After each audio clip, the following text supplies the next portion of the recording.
We have Mr. Asaduddin Owaisi who is joining us on the broadcast. Mr. Owaisi, before you joined in, we were having a heated debate on whether hijab is at all an essential practice of Islam or not. I want to ask you this.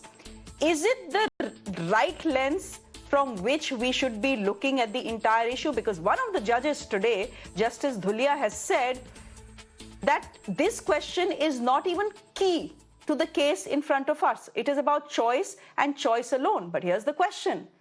Institutions, just like individuals, have rights and choices as well. Yes, I totally agree with the view of Justice Dhulia Sahab that the important point which he had mentioned in his judgment is that let me quote, he said that it is ultimately a matter of choice, and Article 14 and 19, nothing more and nothing less. Now, if that is the case, and then he also mentioned in his judgment whether wearing hijab is an ARP in Islam or not is not essential for determination of this dispute. If the belief is sincere and it harms no one, there can be no justifiable reason for banning hijab in a classroom. So this was also said by Justice Dhulia Sahab in the judgment today. So that is the most important issues of choice. You know, no one can take the choice. It's a fundamental right, and right to culture is an unfettered fundamental right. How can you take away the right to culture? Privacy is now a fundamental right. Right to conscience is a fundamental right. Now, if a Muslim girl is exercising all her rights on the basis of choice, culture, conscience, who is anyone to stop her? You know, that is very important, which one must remember when one is arguing about, oh, why should Muslim women wear hijab? You know, all these things. So they don't know the constitution. That is what is a problem with them. Mr. Owaisi, I asked you this question before, and I'm going to ask you this question again. You know, just like an individual has rights, institutions have rights as well. The PU Udupi College had a right to decide what the uniform is and had the right to expect its students to come wearing that uniform. They said no religious symbols. Why should an institution's right be any lesser than an individual's right? Well, you see, the institution is not over the Constitution of India. And Justice Dhulia has rightly pointed out, I'll quote him because I am a, I'll quote you. I am a lesser mortal. He said a girl has the right to wear a hijab in her house or outside her house, and that right does not stop at her school gate. This is what Justice Dhulia had to say. Now, when you talk about religious symbols, you know what the Karnataka government has said, that we are allowing the Muslim girls to wear hijab in the school, but not in the classroom. Now, I'll give you a depiction to understand. You have a Sikh boy wearing a turban is allowed inside a classroom. You have a Christian girl who can wear a cross in a chain on her neck, she's allowed. You have a Hindu girl who's wearing a vibhuti, she's allowed in the class. But once a Muslim girl is wearing a hijab and she's not allowed to enter a classroom, why? Because she's wearing a hijab. Now you please tell me, is that equality? It is not equality. You know, and then moreover, what is the message you're giving to all these three students? You know, please allow me to complete. You are giving a message to these three students that a Muslim girl is lesser than you. And how do we celebrate India's pluralism and diversity? By this way. These children are tomorrow going to lead India, make it a superpower that will stand up to China and look into in the Chinese eyes. Now, if you're not celebrating the pluralism and diversity, what is the message you're giving to these three students, and what is the impact which is going to have on this Muslim girl who's allowed inside a school with a hijab, but cannot wear a hijab inside a classroom? The others are allowed to wear their religious symbol. So as far as the pug is concerned, there is a Punjab and Haryana High Court order that essentially establishes that the pug of the Sikhs is essential to their practice. But here's the thing. You say, what is the message that the order was giving to these three Muslim girls, that they are not equal citizens in India? That's the argument you're making. Now, if the girls were allowed with their hijab, what was the message it would have given the other students in the class? That Muslim students, Muslim girls, have rights that the other students don't enjoy. Yeah, that rules don't apply to Muslim girls, but they will apply to everyone else. Well, you see, the point that I was making to you, I have given example of 4 students. One is a Muslim, one is a Sikh, third is a Christian, fourth is a Hindu. The other 3 are allowed with the religious symbols inside a classroom. A Muslim girl is not allowed to wear a hijab inside a classroom. Now, what kind of impact it will have on these 3 students, that the Muslims are lower than them? She's not equal to the Sikh, to a Hindu, and to a Christian child. Now, the message that is being sent out, what is the message? That is what the Karnataka government's order was very clear. Mr. Owaisi, okay, Mr. Owaisi, I don't want to ponder on this point because I want to talk about reasonable accommodation as well, something that has come up in the Supreme Court. But my limited point to you is this: you're talking about a Christian student wearing a cross, a Sikh student wearing a pug, a Hindu student wearing a vibhuti. When the Karnataka government's order is very clear, no religious symbols, which means if a Muslim girl cannot come in wearing a hijab or a burqa, a Hindu student cannot come wearing a saffron scarf either, or a vibhuti, or a Christian student cannot have a big cross latkoing on her gala. That has been made very clear by the government order. Now, it's another thing if that government order is not being followed. That's another thing. Not at all. But the government order is clear. It doesn't just ban the hijab. It talks about all religious symbols. You must tell your team to dig out the statement made by the Karnataka Education Minister. He has categorically stated the stand of his government by his verbal announcement that we will not tolerate anyone stopping a Hindu. He will not tolerate any principal or headmistress or headmaster stopping a Hindu girl from wearing a vibhuti and stopping her in entering a school or a classroom. That is what my argument is, that it is against the principles of right to equality. And even if that is not happening, politicians will say what they will say. I have to go by the government notification. I have to go by the government notification because politicians will say what suits them and what suits their own constituency, right?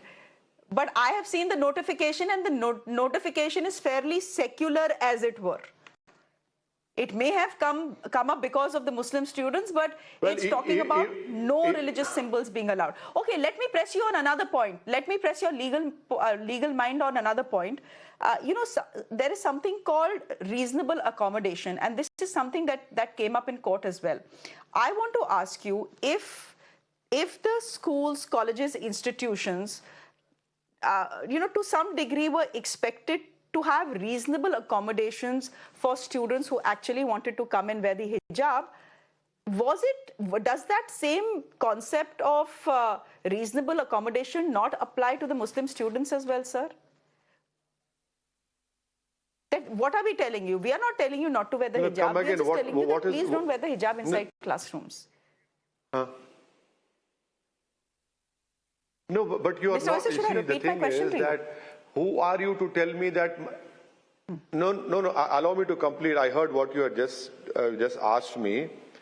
Are you telling me that my fundamental rights drop at the school gate? No.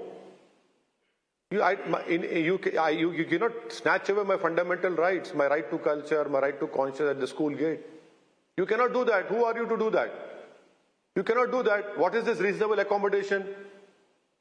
I mean, are you saying that reasonable accommodation will go over and above the fundamental right of the Constitution? No, it is not. It cannot happen. My fundamental right remains with me inside the classroom, outside the school. That is my fundamental right. Ghanti baj rahi. But fundamental rights also come with नहीं वो sir मेरी बजी, मेरे phone की बजी. Apologies, I forgot to switch it off before coming on air. But here's the thing about, I'll quickly wrap this up. The thing about fundamental rights is it comes with reasonable restrictions as well. My last question to you: this was a simple matter that came up in Udupi. No, please, perhaps, please. Okay, you don't think this was a simple matter that started in Udupi? You don't think of it as that? No. Allow me to. I'm sorry to interrupt you, but right to culture is an unfettered right. It is unfettered right. Right to culture is an unfettered right. Right to privacy is an unfettered right. I mean, how is it that my wearing a hijab is hurting someone? Am I denying them the fundamental rights? No. You must understand that when I claim my right under choice, under right to culture, it is unfettered right. And thirdly, I am not snatching or hurting someone's right. How is it that a Muslim girl wearing a hijab is snatching away or hurting someone's right? That is not happening over here. This is what Justice Dhulia had said in his judgment, which one must read. He has given a fantastic judgment in rebuttal to Justice Hemant Gupta. You know, I don't know whether you have time or not, but the Justice Dhulia has rightly said a child carries her dignity and her privacy.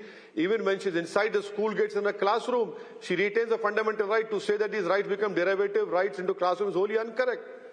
So this is what Justice Dhulia had said.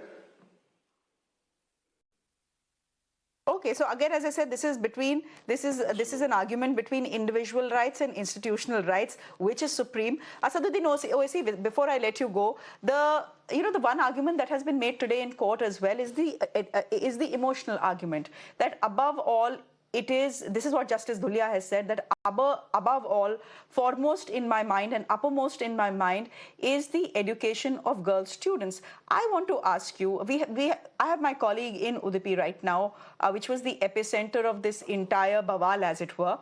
And he tells me that 80 to 90% Muslim students continue to come to school without the hijab, continue to go to college without the hijab.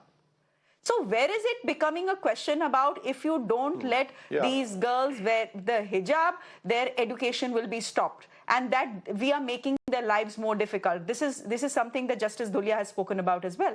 That's an emotional argument, all right, but that's not how it is bearing out on the ground. And for those who it is bearing out on the ground, it's rather unfortunate that their parents are pushing them to choose the hijab over their education, or their religion is pushing them to choose the hijab over their education. Well, you see, it is your wrong assumption, because you wrongly come to this conclusion because of your biasness towards the Muslim family. The society at large, the so-called liberal class and the right-wing Hindu group assume that Muslims are suppressed, Muslim women are suppressed. You don't know the reality. I wish you come to my home and meet my daughters. I'll be willing to host you for 1 hour, 2 hours. And then you see what we talk, how we behave. It is completely wrong. I mean, you see that the Justice Dhulia has rightly quoted in his judgment. No one ever has called me part of the right wing. No, I am not calling you. I didn't call you right wing, but you are this very elite liberal class who wrongly assume that the Muslims the Muslim girls are suppressed. Please understand, it is not that case. It is the Muslim girl who has taken this conscious decision to wear. There are many Muslim families, the girls wear a hijab, the parents don't. The parents wear, the girls don't wear. It all boils down to how much you want to get closer to Allah subhanahu wa ta'ala, and their right to choice. Please understand that there is a Supreme Court judgment which Justice Dhulia quoted, Emmanuel judgment, Bijo Emmanuel. Yeah. In Kerala, there were girls who stood up for national anthem but didn't sing. And you know what Justice Chinnappa Reddy said in August 11? He said suspending students based on their consciously held religious faith violated the Constitution. This is what I'm trying to impress upon. This is what we are saying.